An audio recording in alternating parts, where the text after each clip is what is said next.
Olá pessoal, sejam bem-vindos a mais um vídeo no nosso canal do YouTube. Eu sou a Joiciane e hoje nós vamos conversar sobre a responsabilidade por dívidas na sucessão empresarial. E esse vídeo, nosso terceiro vídeo da série, é sobre as dívidas trabalhistas. Só para relembrar, nosso primeiro vídeo sobre a responsabilidade tributária, a responsabilidade pelas dívidas tributárias na sucessão. E aí a gente não pergunta se responde, a gente pergunta como que o sucessor responde. Ele responde de forma integral, /solidária, ou de forma subsidiária. Aí depende se o alienante respeitou ou não respeitou uma quarentena lá de 6 meses de concorrência na atividade empresarial. E qualquer atividade empresarial. Entendeu? Então, se ele respeitou essa quarentena, se ele parou a atividade por 6 meses ou parou para sempre, aí o adquirente, o sucessor, responde integralmente. Se ele não parou ou voltou antes de 6 meses, então ele responde de forma... O adquirente, ele responde de forma subsidiária. Tem exceção, que é na falência e na recuperação. Agora, as dívidas civis empresariais, vocês se lembram? Responde de forma solidária, mas só responde se as dívidas estiverem regularmente contabilizadas e pelo prazo de 1 ano. Existe aí também uma quarentena legal, mas é uma quarentena de concorrência com o alienante naquela mesma atividade comercial por 5 anos, se não tiver nenhum acordo contratual diferente. Existe também a subrogação nos contratos de trato sucessivo que sejam necessários para a manutenção da empresa. Agora a gente vai entender um pouco sobre a responsabilidade trabalhista. E aí, vocês acham que responde ou não responde pelas dívidas trabalhistas o adquirente, o sucessor, o novo empregador? Ele responde? Responde. E a gente vai entender bem por quê.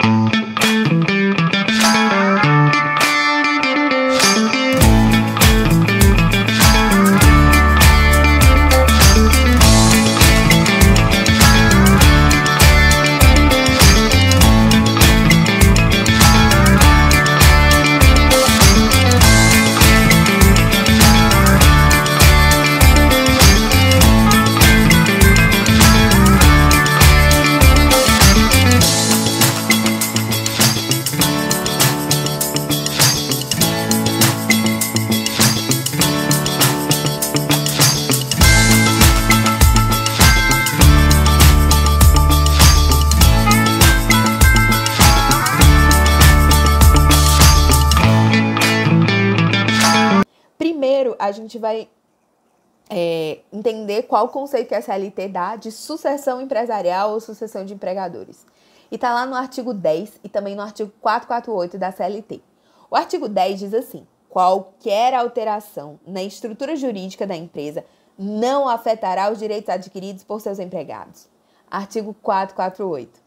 A mudança na propriedade ou na estrutura jurídica da empresa não afetará os contratos de trabalho dos respectivos empregados. Então, a regra é a manutenção, é a continuidade da relação trabalhista da forma como ela está. Então, não há os direitos adquiridos, eventualmente convenções coletivas de trabalho, convenções coletivas, acordos e convenções vão se manter. Os direitos adquiridos, eles vão ser mantidos. A mudança na propriedade, na estrutura jurídica da empresa, ela não afeta os contratos. Eu acho que o Itaú comprou o Unibanco. Acho que sim, né? Se não for, não importa. Ele tinha um contrato com o Unibanco, mudou o crachá, mudou o uniforme, mudou tudo. Porém, o contrato em si, os direitos trabalhistas em si, tudo permanece o mesmo.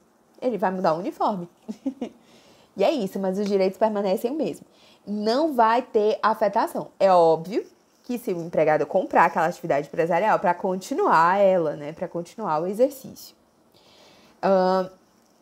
Agora vamos ler o 448A da CLT, que ele fala, assim, especificamente da responsabilidade pelas dívidas trabalhistas na sucessão.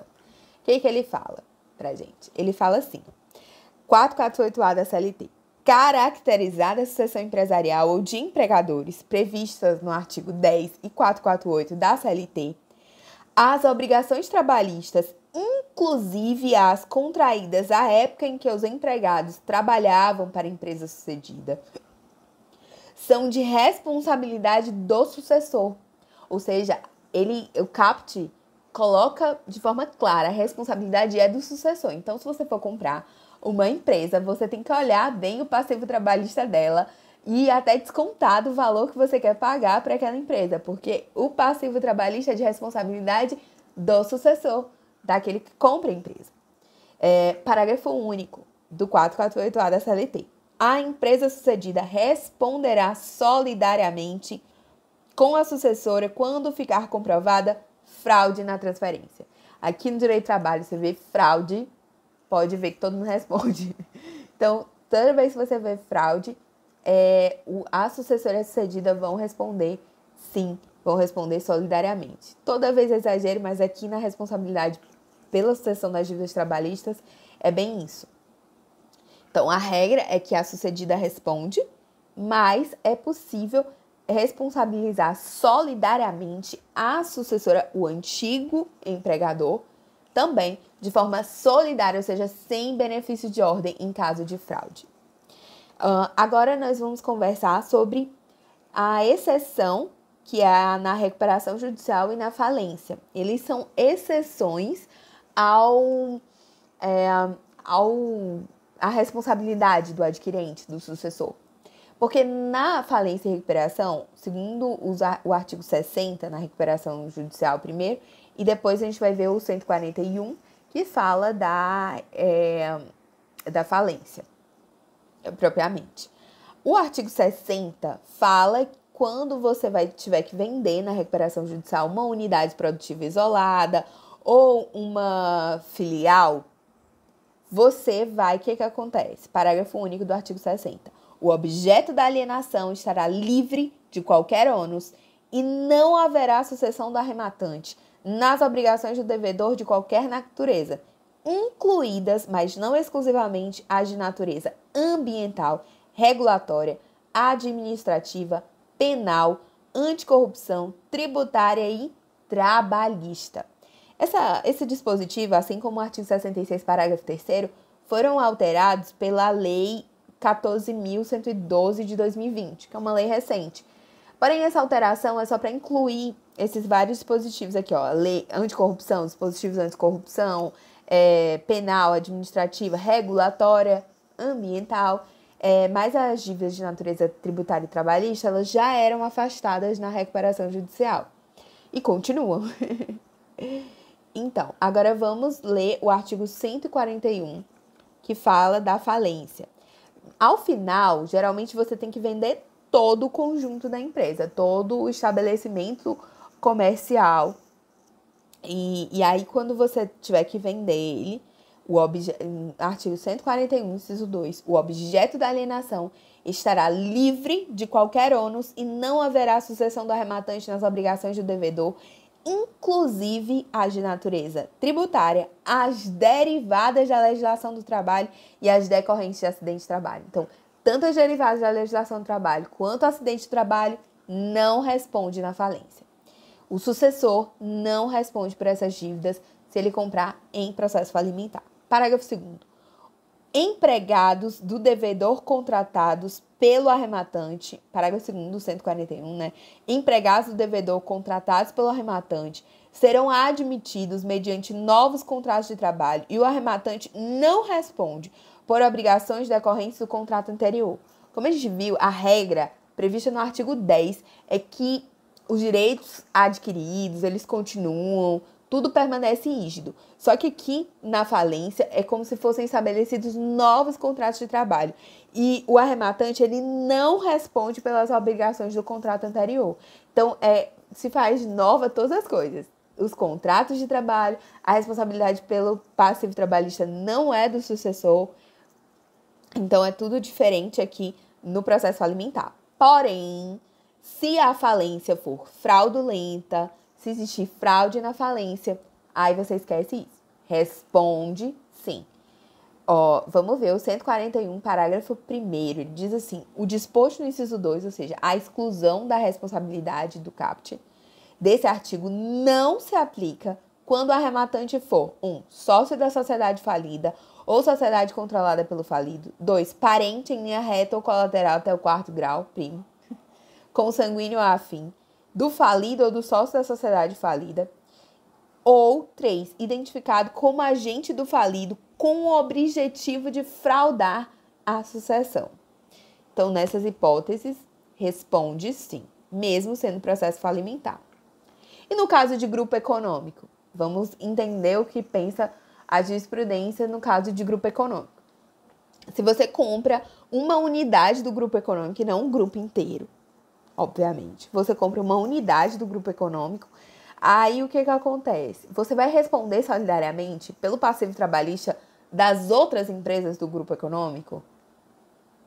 Não. A SDI 1 do TST, na OJ 411, disse que o sucessor não responde solidariamente por débitos trabalhistas da empresa não adquirida, integrante do mesmo grupo econômico da empresa sucedida, quando, à época, a empresa devedora direta era solvente ou idônea economicamente. Ou seja, ele não tinha como imaginar que tinha aquele passivo trabalhista.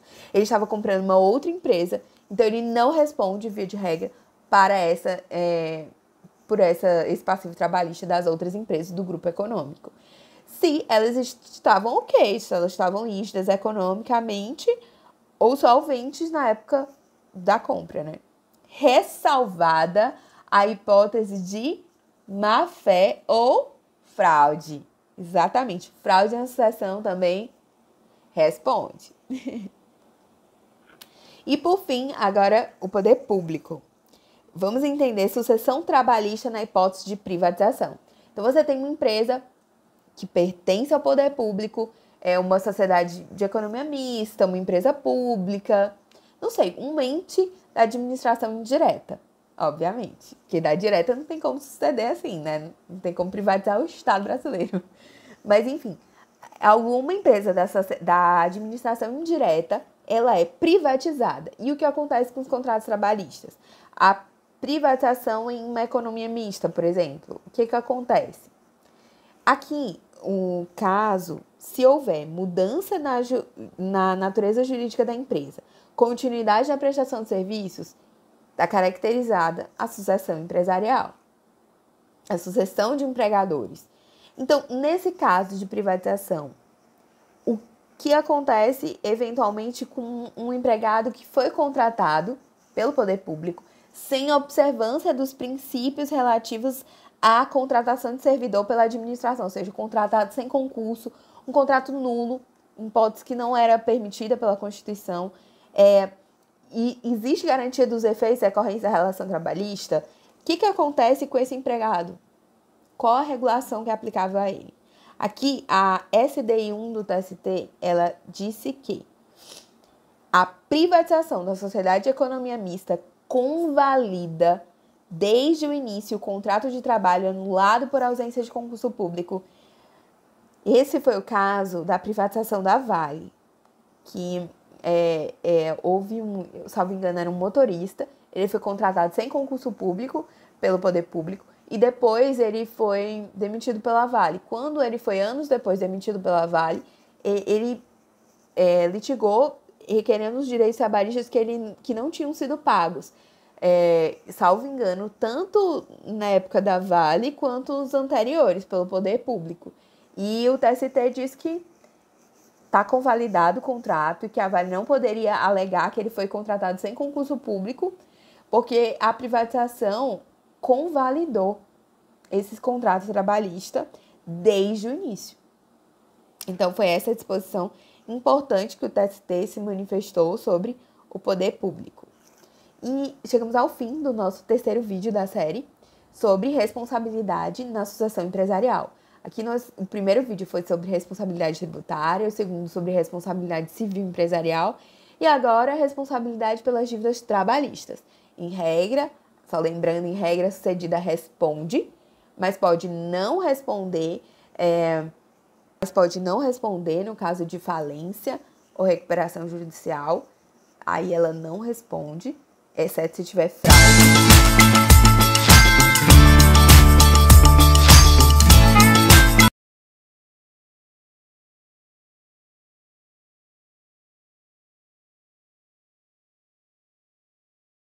se